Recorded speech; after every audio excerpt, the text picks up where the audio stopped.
बंधु माने आजिर एही कार्यक्रम को आपण मानक स्वागत।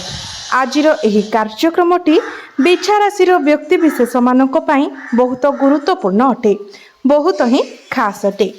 कारण आजिर एही भिडियो रे आमे माने जानिबा जे बिछा राशि व्यक्ति विशेष मानक पई मार्च 2026 किपरि रहिबो। एही मार्च मासरे आपणकर स्वास्थ्य, शिक्षा, प्रेम जीवन, वैवाहिक जीवन, भाग्य, क्यारियर एवं व्यापार वाणिज्यर स्थिति किभଳି रहिबो। नवग्रहंकर स्थिति आपणक कुंडली रे किभଳି रहिबो।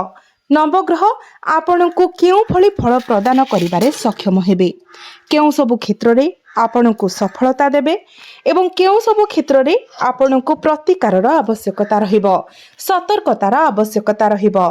ए सब विषय रे आजिर एही भिडियो रे आमे माने विस्तार भापरे आलोचना करिबा। सेथि पई आपणकर जदि बिछा राशि होई थाए तो भिडियो टिकु स्किप न करी शेष पर्यंत निश्चय देखंतु एवं भिडियो टिकु लाइक करी चैनल टिकु सब्सक्राइब करी दियंतु। कमेंट बॉक्स रे भक्ति एवं श्रद्धार सहित जय श्री जगन्नाथ निश्चय लिखंतु। तो बंधु माने आसंतु आरंभ करिबा आजिर एही कार्यक्रम को, जहा आपणकर जन्म राशि तथा चंद्र राशि उपरे आधारित अटे। तेबे राशि चक्रर 12 गोटी राशि मध्यरु अष्टम राशि हेउची बिछा राशि। तेबे बंधु माने एही चंद्र ग्रहण परे परे आपणक कुंडलीर चतुर्थ भावरे गोचर करिवे बुध, शुक्र, राहु एवं मंगल।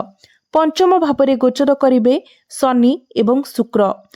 आपणकर अष्टम भावरे गोचर करिवे देवगुरु बृहस्पति एवं दशम भावरे गोचर करिवे केतु। तो बंधु माने आपणक राशिर अधिपति, आपणक प्रथम भावर अधिपति मंगल आपणकर चतुर्थ भावरे गोचर करुछंती, किंतु मंगलंक सहित राहु, सूर्य एवं बुध मध्य अछंती। किंतु गुरु आपणकर अष्टम भावरे गोचर करुछंती एवं बक्री अवस्थारे अछंती। तेबे 11 तारिख ठारू गुरु बक्रीरो मार्गी मध्य होइछिबे। गुरु हेउछंती आपणकर पंचम भावर अधिपति। तो पंचम भावटी होइथाय आमर पेटर भाव। तो 11 मार्च पर्यंत आपणको आपणक खाद्यपेयर विशेष ध्यान रखिबार अछि। से सबु खाइबाकू आपणको एडाइबाकू पड़िबो जोंथिरे चर्बी अंश अधिक रहिथाय, कारण एही समय आपणकर मोटापण बढ़िबा बळी समस्या देखा देई पारे। कारण गुरु आपणकर अष्टम भावरे गोचर करुछंती एवं अष्टम भावटी को कुंडली रे भलो बोली माना जाय न थाए। गुरु हेउछंती आपणकर पंचम भावर अधिपति। तेणु 11 मार्च पर्यंत आपणको मिठा, fast food, junk food, oily food, अस्वास्थ्यकर खाद्य ठारू दूरे रहिबार अछि। आपण जेते पारिबे स्वास्थ्यप्रद खाद्य खांतु, घरर रंधा खाद्य खांतु, नचेत आपण पेट संबंधी समस्यार सम्मुखीन होई पारंती। किंतु 11 मार्च परे गुरु जेते बेले बक्रीरो मार्गी होई जिबे सेते बेले आउ आपणको स्वास्थ्य विषय चिंता करिवार आवश्यकता रहिबो नाही। आपणकर स्वास्थ्य रे सुधार आसीबो, आपणकर इम्यूनिटी सिस्टम मते स्ट्रांग हेबो। गुरु आपणकर जेते बेले नवम भाव को प्रवेश करिवे तो एठारे गुरु आपणको आहुरी अधिक शुभ फल प्रदान करिवे। तो से पर्यंत आपणको आपणकर खाद्यपेय प्रति ध्यान रखिबार अछि। जदि आपणकर शिक्षा कथा कहबा तो आपणकर पंचम भावटी होइथाय शिक्षार भाव एवं पंचम भावर अधिपति हेउछंती गुरु। गुरु आपणकर अष्टम भावरे गोचर करुछंती एवं आपणकर पंचम भावरे शनि एवं शुक्र गोचर करुछंती। तो शनि आपणकर पाठ पढ़ा विषय एठारे अछंती, कारण जदि आपण कठिन परिश्रम करंती तेबे आपण अनुभव करिवे जे आपणको निश्चित भावरे आपणको पाठ पढ़ा प्रति गंभीर हेबाको पड़िबो। आपणको आपणकर लक्ष्य उपरे ध्यान देबाको पड़िबो। शनि एठारे अछंती, शुक्र मध्य आपणकर पंचम भावरे अछंती। तो आपणकर मन टिके विचलित हेबो, हुए तो संपर्क किंबा अन्य किछि विषय एवं गुरु आपणकर अष्टम भावरे अछंती।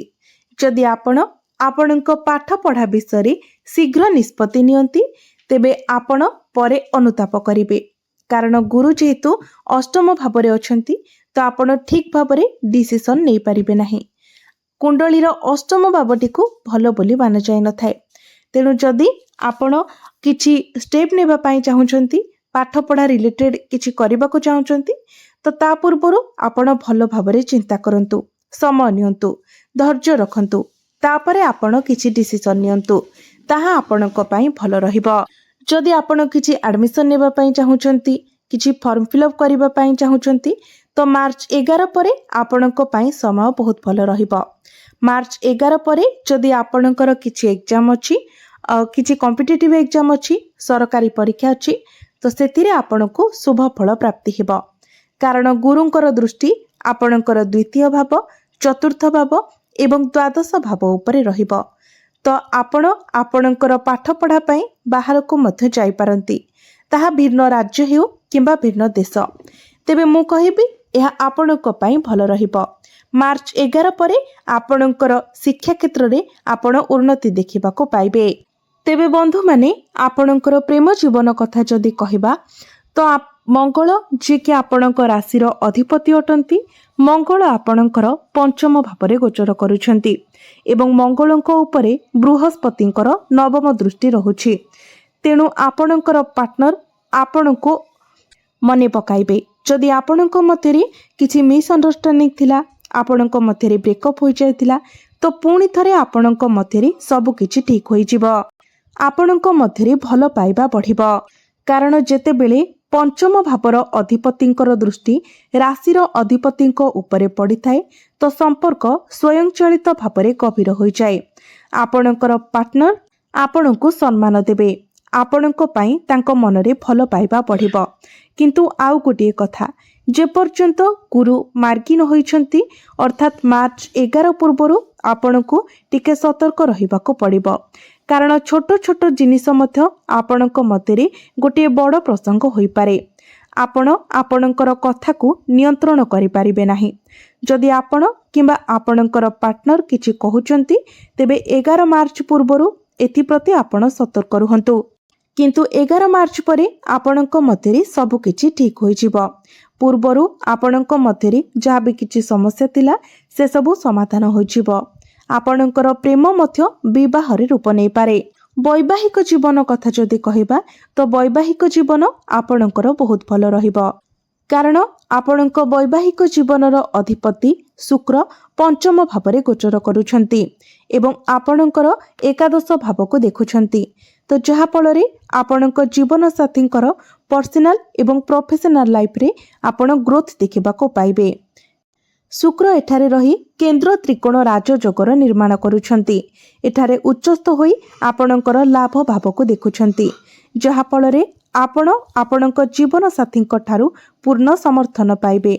କିନ୍ତୁ ଯଦି ଆପଣଙ୍କର ପାର୍ଟନର ଆପଣଙ୍କୁ କିଛି କହୁଛନ୍ତି ତ ଆପଣ ତାହାକୁ ସମର୍ଥନ କରିବା ଉଚିତ, ମାନିବା ଉଚିତ। କାରଣ ଏହି ସମୟରେ ଆପଣଙ୍କର ଜୀବନସାଥୀଙ୍କର ଉପଦେଶ ଆପଣଙ୍କ ପାଇଁ ଲାଭପ୍ରଦ ସାବ୍ୟସ୍ତ ହେବ। ଭାଗ୍ୟ କଥା ଯଦି କହିବା ତ ଆପଣଙ୍କର ଭାଗ୍ୟ ଭାବର ଅଧିପତି ହେଉଛନ୍ତି ଚନ୍ଦ୍ରମା, ଯିଏକି ପ୍ରତି 2.5 ଦିନରେ ନିଜର ରାଶି ପରିବର୍ତ୍ତନ କରିଥାନ୍ତି। ତ ଆପଣ ବେଳେବେଳେ ଏପରି ଅନୁଭବ କରିଥାନ୍ତି ଯେ ଆପଣ ବହୁତ ଭାଗ୍ୟବାନ ଅଟନ୍ତି, ଆପଣଙ୍କ ଉପରେ ବହୁତ ଆଶୀର୍ବାଦ ରହିଛି ଏବଂ ବେଳେବେଳେ ଆପଣ ଏପରି ଅନୁଭବ କରିଥାନ୍ତି ଯେ ଏହି ଛୋଟ କାମଟି କାହିଁକି ଏତେ ବିଳମ୍ବ ହେଉଛି ଏବଂ ବେଳେବେଳେ ଆପଣ ଦେଖିଥାନ୍ତି ଯେ ହଠାତ୍ ରାତାରାତି ମଧ୍ୟ ଆପଣଙ୍କର କାମ ହୋଇଯାଇଥାଏ। ତ ଆପଣ ମଧ୍ୟ ନିଜେ ଏ ବିଷୟକୁ ନେଇକି କନଫ୍ୟୁଜ ହୋଇଯାଇଥାନ୍ତି। କାରଣ ଆପଣଙ୍କର କୁଣ୍ଡଳୀରେ ଚନ୍ଦ୍ର ପ୍ରତି 2 ଦିନରେ ପରିବର୍ତ୍ତନ ହୋଇଥାନ୍ତି। ମନେ ରଖନ୍ତୁ, ଆପଣ ଯାହା ବି କାମ କରୁଛନ୍ତି ତାହା ଦ୍ୱିତୀୟ, ତୃତୀୟ, ଚତୁର୍ଥ କିମ୍ବା ପଞ୍ଚମ ଦିନରେ ସ୍ୱୟଂଚାଳିତ ଭାବରେ ହୋଇଯିବ। କାରଣ ଚନ୍ଦ୍ର ଆପଣଙ୍କର ଭାଗ୍ୟକୁ ନିୟନ୍ତ୍ରଣ କରନ୍ତି। ଏବେ ଯଦି ଆମେ ଏହି ବିଷୟରେ କଥା ହେବା ତ ଗୁରୁ ଏଠାରେ ରହିବେ ଏବଂ ସୂର୍ଯ୍ୟ ମଧ୍ୟ ଏଠାରେ ରହିବେ, ଯାହାଫଳରେ ଆପଣଙ୍କର ଭାଗ୍ୟ ବହୁତ ଭଲ ରହିବ। କିନ୍ତୁ 11 ମାର୍ଚ୍ଚ ପରେ ହିଁ ଆପଣ ଆପଣଙ୍କର ଭାଗ୍ୟରେ ଉନ୍ନତି ଦେଖିବାକୁ ପାଇବେ। କାରଣ 11 ମାର୍ଚ୍ଚକୁ ଗୁରୁ ବକ୍ରିରୁ ମାର୍ଗୀ ହୋଇଯିବେ। କିନ୍ତୁ ଯେତେବେଳେ ଗୁରୁ ଆପଣଙ୍କର ନବମ ଭାବରେ ଉଚ୍ଚସ୍ଥ ହୋଇଯିବେ ସେତେବେଳେ ଆପଣଙ୍କର ଭାଗ୍ୟ ମଜବୁତ ବନିବ। ଆପଣଙ୍କୁ ସମ୍ପୂର୍ଣ୍ଣ ରୂପରେ ଆପଣଙ୍କ ଭାଗ୍ୟର ସାଥ ମିଳିବ। ଆପଣ ଯାହା ବି ପଦକ୍ଷେପ ନେବେ ସେଥିରେ ଆପଣଙ୍କୁ ସଫଳତା ମିଳିବ। ଅଳ୍ପ ପରିଶ୍ରମରେ ଆପଣଙ୍କୁ ଅଧିକ ସଫଳତା ପ୍ରାପ୍ତି ହେବ। କ୍ୟାରିୟର କଥା ଯଦି କହିବା ତ ଆପଣଙ୍କ ଦଶମ ଭାବ କ୍ୟାରିୟର ଭାବର ଅଧିପତି ହେଉଛନ୍ତି ସୂର୍ଯ୍ୟ। तो सूर्य आपणकर दशम भाव को देखुछंती। तो जदि आपणक पाखरे चाकरी नाही आपण को चाकरी मिलिबार बहुत अधिक संभावना रहुछि कारण सूर्य राहु मंगल एवं बुध समस्ते दशम भाव को देखुछंती। यार अर्थ हेउछि आपणकर किछि इंटरव्यू रहिछि एवं जदि आपणको इंटरव्यू कॉल आसुछि तो निश्चित भाव में आपणक पई ताहा सफलता आनिदेब। जदि आपण बेकार अछंती तो कोनोसी ना कोनोसी स्थान रे आपणको चाकरी मिलिजिब। 11-12 मार्च परे एक संभावना अछि एवं जो माने पूर्वरु काम करूछंती सेमानक पई एहा बहुत भल रहिबो किंतु किछि द्वंद्व मध्य रहिछि कारण दशम भाव रो अधिपति आपणकर सुख भाव रे गोचर करूछंती। आपण चाहुछंती जे मु मोर क्यारियर सारा कामरु संपूर्ण खुशी पाइबा उचित आपण ताहा पाइबे मध्य किंतु राहु मध्य एकाठी बसिछंती। मंगल एवं राहु अंगारक दोषर निर्माण करूछंती। यार अर्थ हेउछि जे केतेबेले सेही खुशी रे किछि समस्या मध्य आसीपारे किछि बाधा मध्य आसीपारे। आपण अनुभव करूछंती जे एबे मु शांति रे बसिछि मोर काम सरी जाइछि हठात आपणक पाखकु बहुत काम आसी जाए आपण काम करिबा परे शांति रे बसिछंती किंतु हठात आपणक उपरकु किछि दायित्व आसी जाए यह सेतेबेले होई पारे एवं केतु मध्य एठारे अछंती तो आपणक निज मन केतेबेले कामरु भागी जिवो आपण टिके विचलित अनुभव करिवे किंतु तथापि भी मु देखुची जे आपणकर क्यारियर 70% भल रहुछि आपण आपणकर काम समाप्त करिवे आपण नाम एवं ख्याति पाइबे सूर्य केंद्र रे थिबारु आपण सफलता मध्य पाइबे।